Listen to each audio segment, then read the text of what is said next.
Bonjour les élèves de seconde 2, donc voici un exercice intéressant qui traite à la fois des fonctions linéaires particulièrement et du chapitre sur évolution pourcentage. Donc il s'agit d'un exercice de votre manuel de seconde édition Magnard, page 281, numéro 70. Donc voici l'énoncé. Un gérant de supermarché décide d'augmenter tous les prix de 2%, note X le prix d'un de ses produits et f de X son nouveau prix. Donc en abscisse, nous avons le prix initial et en ordonnée ici, nous avons le nouveau prix, donc avec l'augmentation de 2%. On note f de X son nouveau prix, voilà. Déterminer une expression de f de X. Quelle est la nature de la fonction? Donc on va déjà faire cette première question. Le gérant décide d'augmenter ses prix de 2%, donc X le prix initial, f de X le nouveau prix.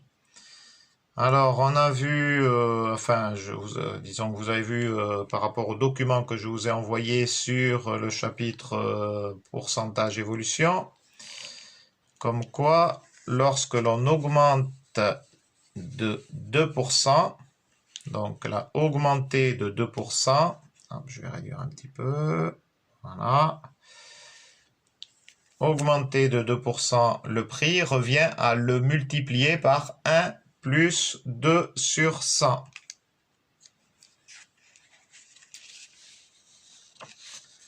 Donc ça veut dire que tout simplement, on multiplie le prix initial, donc on va multiplier X par 1,02. C'est 1,02, c'est le résultat de 1 plus 2 sur 100. f de x est donc égal à 1,02x. 1,02 multiplié par x. f de x, c'est le nouveau prix égale 1,02, donc c'est l'augmentation fois x qui était le prix initial. Alors ça, c'est pour répondre à la question petit a. Déterminer une expression de f de x, voilà, c'est fait. Quelle est la nature de la fonction f? Donc la nature de la fonction f, je vous rappelle que les fonctions affines sont de type f de x égale ax plus b. Avec a et b, n'importe quel nombre. A et b sont des réels. Alors, ici, qu'est-ce que l'on a? Est-ce que ça et ça peut y avoir une relation? Oui, parce qu'à la rigueur, parce que c'est pas à la rigueur, là on voit que f de x égale 1,02 fois x. X on l'a ici, x on l'a là et x on l'a là. Le petit a est donc égal à, parce que là c'est a fois x, donc le petit a égale à 1,02. A égale 1,02. Le petit b, ici on a plus rien du tout. Donc ici c'est comme si en fait on avait plus 0. Voilà, 1,02x plus 0 est bien égal à 1,02x. Donc b égale 0. Alors oui, f de x est bien de la forme ax plus b avec a égale 1,02 et b égale 0. Ça, les fonctions qui sont de la forme ax plus b sont des fonctions affines. Avec a qui est le coefficient directeur, a c'est le coefficient directeur, et b c'est l'ordonnée à l'origine. Alors je ne sais pas si ça vous l'avez vu, mais bon, vous le verrez peut-être avec votre professeur de maths quand elle reviendra. Mais à moins que, enfin, c'est des choses peut-être que vous avez vues en début d'année, que vous aviez commencé, oui, que vous avez tout, quoi qu'il en soit, vous l'avez vu en troisième, à moins qu'il y avait le confinement, que c'était un peu plus difficile. Mais c'est bien de faire des rappels à ce sujet. Petite particularité, quand b égale 0, donc on a la fonction qui est de la forme f de x égale ax. Là, on a bel et bien une fonction affine, mais plus précisément, il s'agit d'une fonction affine, mais linéaire. Linéaire, qui passe par l'origine du repère. Ici, qu'est-ce que l'on a? On a f de x égale 1,02x plus 0. Donc, on a bien la forme f de x égale ax. Donc, f de x égale 1,02x est une fonction linéaire. F de x qui est égale à 1,02x, c'est une fonction linéaire. Alors, toutes les fonctions de type ax plus b sont, du point de vue graphique, sont représentées par des droites. Donc ça, c'est caractéristique d'une droite, d'accord, dans le repère, dans un repère orthogonal. Donc c'est caractéristique d'une droite. Et si c'est une fonction linéaire, elle passe par l'origine du repère. C'est normal, puisque si x égale 0, 1,2 fois 0, on trouvera que f de x égale 0. Donc elle passe bien par l'origine du repère. Donc là, il faudrait tout un chapitre sur les fonctions affines, mais je suppose que déjà vous l'avez abordé. C'est pour ça que je me risque à vous en parler.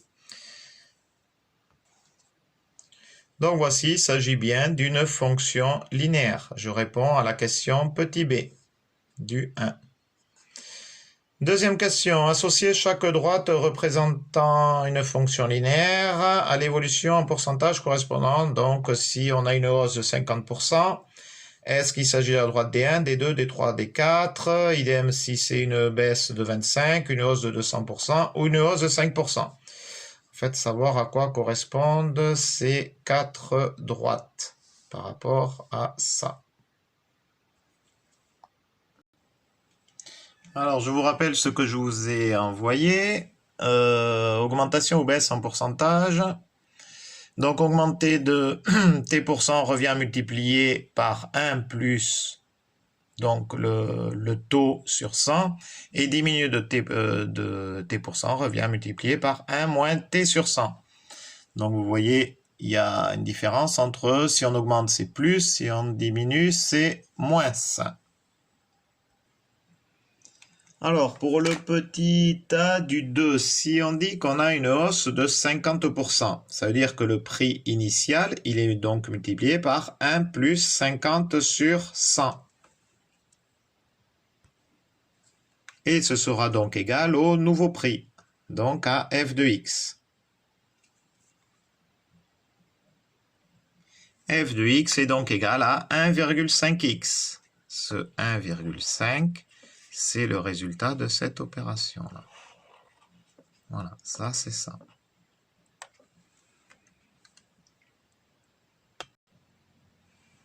Donc je fais pareil pour les autres.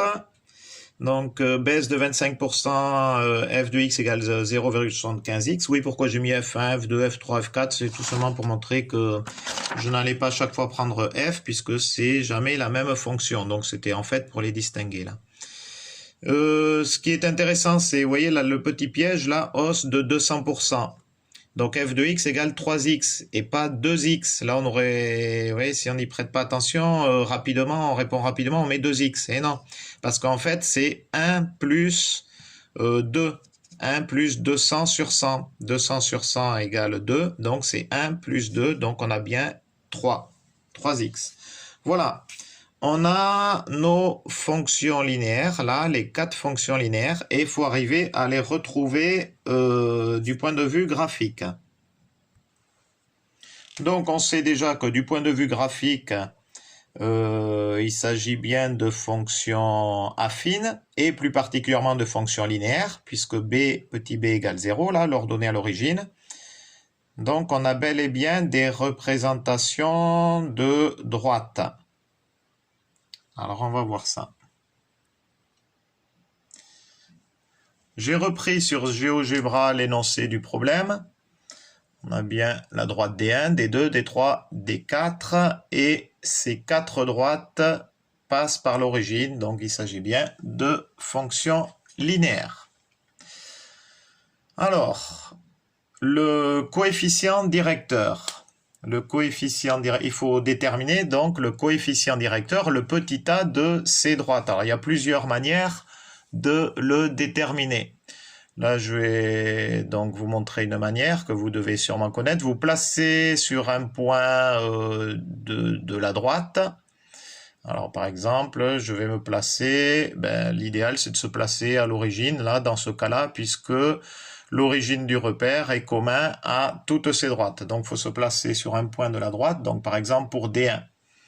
Et voilà comment je procède. J'avance d'une unité et je monte de combien? Donc, pour la D1, si j'avance d'une unité, je vais monter de 1, 2, 3.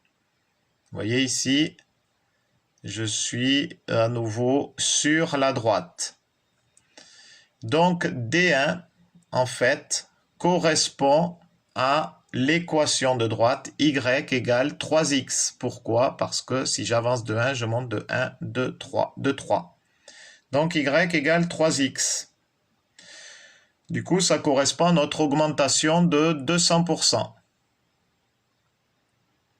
Pour la D2, alors la D2, je me place toujours sur un point de la droite, donc là, toujours pareil, sur l'origine. Si je me déplace de 1, je monte de combien? Je monte de 1, 1,5.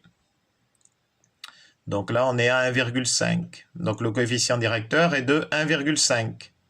Donc là, on est à une équation de droite qui est de y égale 1,5x. À ce moment-là, on se situe sur une hausse de 50%. Donc là, ça, la 1,5, c'est D2.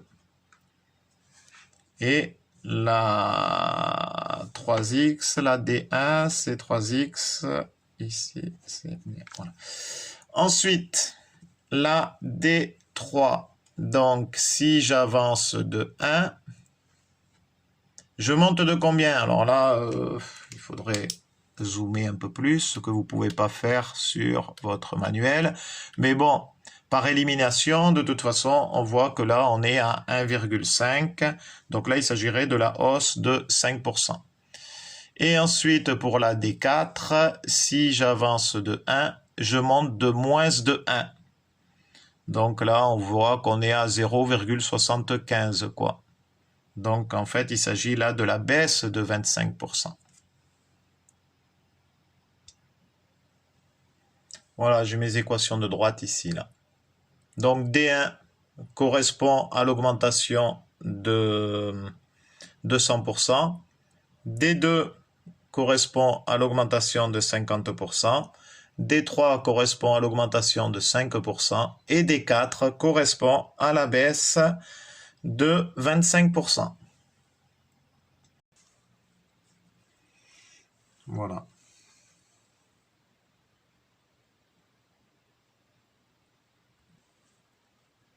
Voilà, on peut donc le présenter comme ça. L'équation de la droite D1, c'est y égale 3x. Celle de D2, y égale 1,5x. D3, y égale 1,05x. Et D4, y égale 0,75x.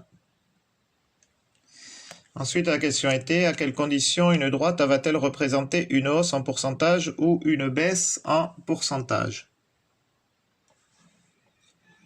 Donc, si la hausse est de 0% et la baisse est aussi de 0%, alors le prix initial est multiplié, si c'est une hausse, par 1 plus 0 sur 100, puis c'est 0%. 0 sur 100 égale 0. Donc, x fois 1 égale x.